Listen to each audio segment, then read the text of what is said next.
এখন বাজে 4:20, একটুও ঘুম হলো না।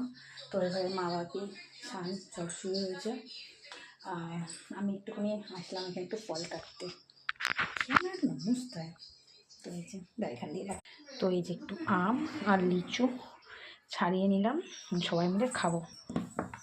চলো চলো, হ্যালো হ্যালো হ্যালো, উঠুন উঠুন সবাই উঠুন, হ্যালো উঠো উঠো, কে খাবে আম লিচু?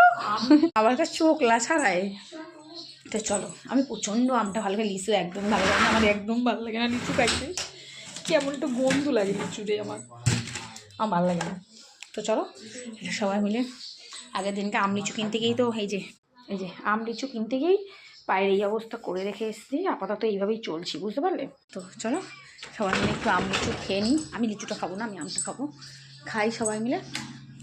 তোমরাও এই শীতে কে সরি গরমে কে আম ভালোবাসো অবশ্যই জানিবে কমেন্ট করে। আর একদিন খাবার চলে আসো। আমখোর, এই যে আমখোর, এই যে আমখোর, প্রচণ্ড আম ভালো খায়, প্রচণ্ড আম ভালো খায় ও, প্রচণ্ড। গোলু আমার প্রচণ্ড আম ভালো খায়, কিন্তু অ্যাকচুয়ালি ওদেরকে আম দেওয়া উচিত না, বাট ও আমটা প্রচণ্ড ভালো খায়। তো চলো আমরাও খাই।